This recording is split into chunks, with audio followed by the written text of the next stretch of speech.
Intentamos nuevamente el contacto con Plinio Arruda Sampaio Jr. Plinio, buen día.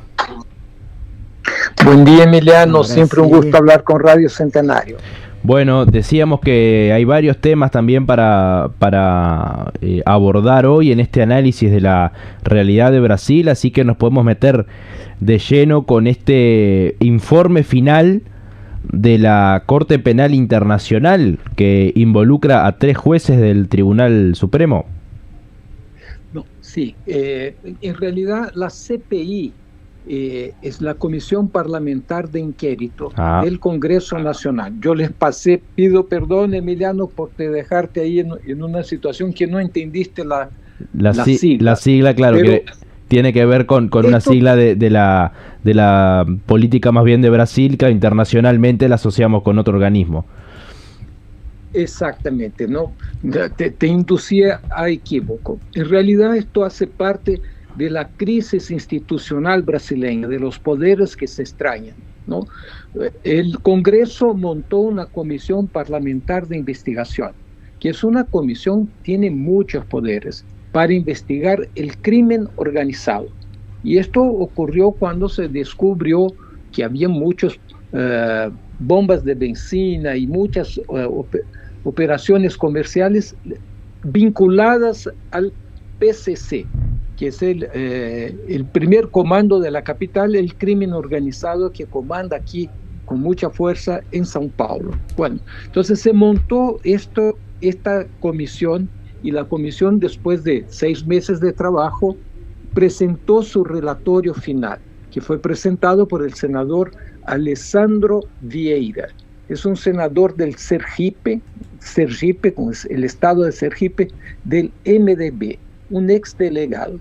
Y resulta que el senador aprovechó la oportunidad de hacer el relatorio para hacer política y no para presentar los resultados de la comisión, que a lo que parece tenían pocos resultados, ¿no? Entonces ignoró el tema original y concentró su relatorio en el Banco Master, que ya hablamos del Banco Master y vamos a hablar mucho más del Banco Master aquí, que es un gran banco que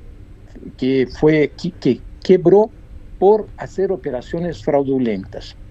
Bueno, y en este relatorio, lo principal, que es un relatorio de 200 páginas, es que el senador pide una investigación policial de 3 ministros del Supremo Tribunal Federal. Alexandre Moraes, que es un ministro que quedó con mucha notoriedad por su lucha contra, digamos, el golpe de Estado de Bolsonaro, Dias Toffoli y Gilmar Mendes, que son 3, digamos, importantes ministros de la Corte Suprema. Bueno, y los acusan de obstrucción de justicia.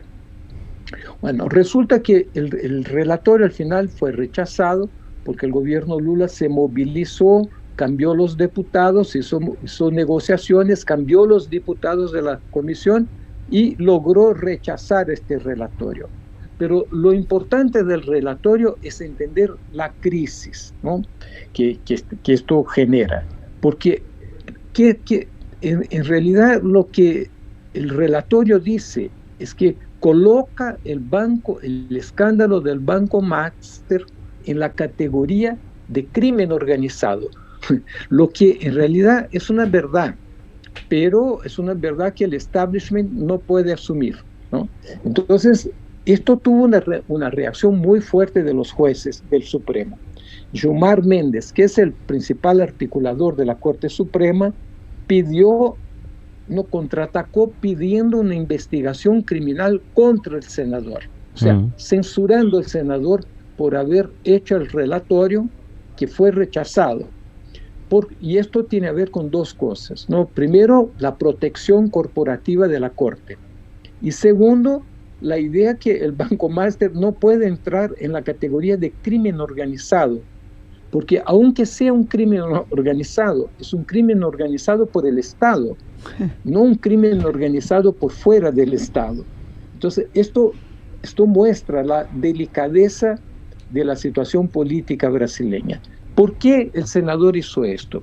Por política, por elecciones, porque la derecha y la ultraderecha están pautando el ataque al Supremo como una cuestión central de las elecciones del 2026. Entonces, el senador hizo esto por pura política, para ganar votos, y para intentar colocar el Banco Master en la responsabilidad del Supremo y del gobierno Lula, que tuvo que movilizar para deshacer este relatorio bombástico, ¿no?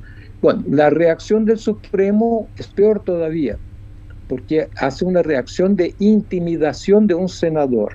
Bueno, resumo de la ópera para los hermanos uruguayos. Una crisis institucional que se profundiza, una situación política que tiende a polarizarse mucho.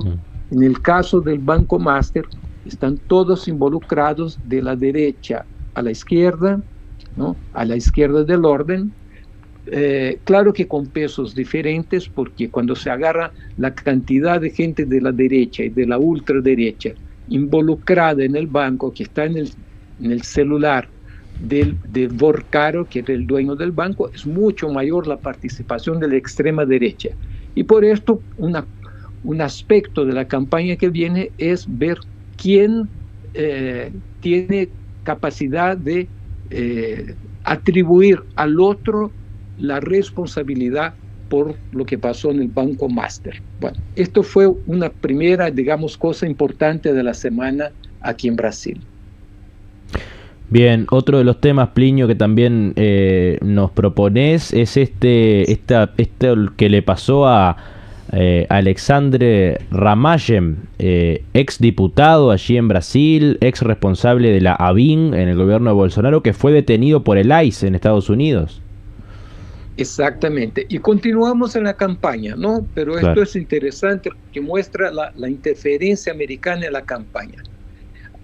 Alexandre Ramallem era diputado federal, fue depuesto porque fue condenado a 16 años de prisión por la tentativa de golpe de Bolsonaro. Era el ex director de la ABIN. La ABIN es como si fuera, es una agencia de inteligencia del gobierno que Bolsonaro la privatizó y la utilizó de manera muy amplia para perseguir sus enemigos y para conspirar contra el Estado. Bueno, este señor fue condenado, pero huyó de Brasil. Se salió por la frontera con apoyo de los garimpeiros, que son los mineradores ilegales. Bueno, y se fue a Miami, y en Miami pidió exilio. Resulta que el gobierno brasileño tiene un convenio con el gobierno americano de intercambio de información sobre forajidos de la justicia en el país del otro, ¿no? Es un convenio de la Policía Federal brasileña con el FBI, que sí, es un convenio ya extraño, ¿no? Porque entonces mandas un delegado de la Policía Federal a Estados Unidos a investigar los brasileños que son, digamos, forajidos de la justicia. Bueno, el delegado brasileño, que se llama Marcel Ivo Carvalho, informa el ICE de dónde está Ramallem. Entonces el ICE, el policial del ICE, de manera ingenua, va y prende Ramallem, porque Ramallem ya no tenía pasaporte y tampoco tenía visto. Pero resulta, esto fue una gran noticia aquí en Brasil, ¿no? Ramallem fue preso y será deportado por el ICE. Pero resulta que la ultraderecha brasileña se articuló con la ultraderecha americana y en 3 días soltaron a Ramallem, ¿no? Y no solo soltaron a Ramallem, como el gobierno americano decretó la expulsión inmediata del delegado de la Policía Federal brasileña. Bueno, y como contrapartida, ayer en la noche Lula da una declaración desde Portugal que también va a deportar el delegado, digamos, del FBI que está aquí en Brasil. O sea, esto es una interferencia directa, ¿no?, de Estados Unidos en la política local, y es una, digamos, internacionalización de las elecciones brasileñas. y que muestra una escaramuza cada vez mayor entre Brasil y Estados Unidos, que yo creo que puede profundizarse durante la campaña, porque a lo que parece los americanos, ¿no?, el gobierno Trump ya tiene su candidato, que es el hijo de Bolsonaro, Flávio Bolsonaro. Buen día, Plinio. Y todas las cosas de las que vamos hablando tienen que ver con las elecciones y con la campaña electoral. Pero tenemos que pasar a otro tema, que es uno que vos ya nos habías mencionado, de que estaban los trabajadores de aplicaciones con reclamos que tenían que ver con su jornada laboral y demás, que parece que tuvieron gran victoria. Sí, tuvieron. Ángeles, como yo ya dije aquí algunas veces, yo creo que en Brasil discutiremos básicamente en el próximo periodo 3 cosas, ¿no? Soberanía nacional, o sea, imperialismo, ¿no?, ataque a los trabajadores, defensa de los trabajadores y crisis ambiental. Por aquí, ¿no?, todas las elecciones van a discutir básicamente estos temas, ¿no? Lo que nosotros hablamos la semana pasada de las manifestaciones de los trabajadores de aplicativos, sí, ¿no?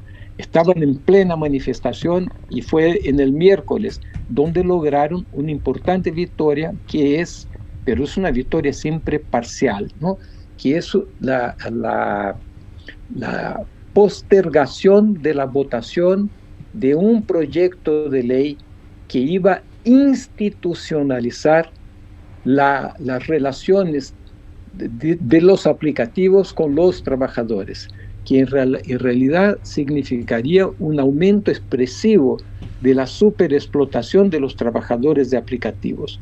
El punto central de la lucha es el vínculo empregaticio. Ya lo discutimos la semana pasada. Sí. Las plataformas no quieren ningún vínculo empregaticio porque quieren una nueva forma de esclavitud, ¿ya?, que es de cierta manera aún más dura que la esclavitud original, porque isenta, ¿no?, exime las plataformas de cualquier responsabilidad sobre los trabajadores, como si ellos fueran empresarios de sí mismos, ¿no? Bueno, entonces las movilizaciones, que fueron muy fuertes, las fotos son impresionantes, ocurrieron en más de 20 capitales de Brasil y reunieron miles de trabajadores que hicieron huelga, paralizaron las ciudades. Y resulta que esto acabó intimidando al gobierno Lula, que apoyaba el proyecto. Entonces el gobierno retira el apoyo del proyecto y hace el compromiso de no votar esta ley hasta el fin de las elecciones, que es otra cosa que es bueno tener el ojo abierto, porque los temas muy reaccionarios, el gobierno Lula lo está barriendo para debajo de la alfombra, para levantar la alfombra después de las elecciones, ¿no? Esto ocurre con esta votación, esto va a ocurrir con las privatizaciones de los ríos que ya discutimos, va a ocurrir con los cortes en los gastos de educación y de salud. Pero por mientras, digamos, los trabajadores ganaron un tiempo, pero sobre todo ganaron confianza, ganaron, digamos, la conciencia de que si están movilizados y si están, digamos, determinados, ellos logran imponer derrotas al Parlamento brasileño. Esto se nota en todas las frentes, en la frente indígena, en la frente de los trabajadores, ¿no? Cuando los trabajadores se movilizan, la burguesía brasileña tiene miedo de atacar, ¿no? Yo creo que esta es la principal enseñanza de esta victoria importante de los trabajadores de aplicativos. Plinio, otra de las cosas que está pasando y que está relacionada con las luchas sociales es estas varias huelgas en universidades públicas de Brasil, más de 50 universidades que están involucradas en la lucha, en este caso de trabajadores y también de estudiantes. Sí, aquí que también demuestra, Emiliano, que hay una especie de, alguna movimentación social, ¿no? Nosotros vivimos en el periodo pasado una letargia muy fuerte del movimiento social. Hay síntomas que parecen indicar, hay que ver y que acompañar, que esto está cambiando. Y uno de los sectores que empieza a movilizarse son los funcionarios públicos, pero sobre todo los funcionarios relacionados a la educación. Entonces hay una ola de huelgas en las universidades públicas, las federales, que son más de 50, la estadual de Río de Janeiro, que es una universidad muy, muy grande, también está en huelga desde el 7 de abril, y ahora las universidades públicas de São Paulo, que son las más, digamos, aguerridas, las más combativas, también se movilizan para huelga.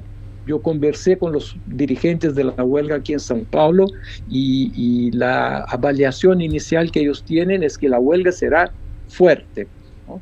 Y esto se junta con otras huelgas también de trabajadores de la educación, ahí de la educación primaria, ¿no? En Belo Horizonte, Curitiba, Porto Alegre, São Paulo. Entonces ahí empieza a haber una cierta movimentación. Esto también no puede ser desvinculado de las elecciones, porque todos los trabajadores saben que ahora es cuando, digamos, los dueños del poder están más vulnerables, porque van a tener que hacer una operación elecciones, y en las elecciones tienen que generar la ilusión que las cosas van a mejorar, y no pueden también indisponerse, ¿no?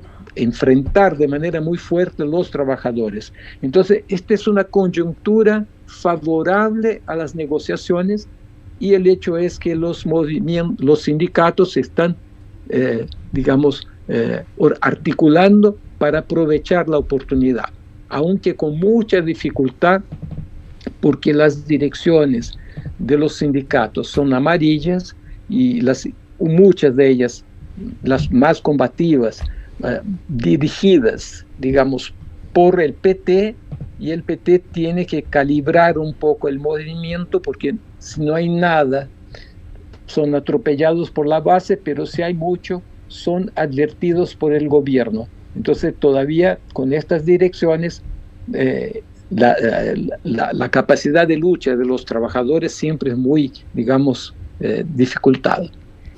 Y el otro frente que vos mencionabas, Plinio, el tema ambiental, también está presente, porque el Centro Nacional de Monitoreo y Alertas de Desastres Naturales está haciendo algunas advertencias para este año.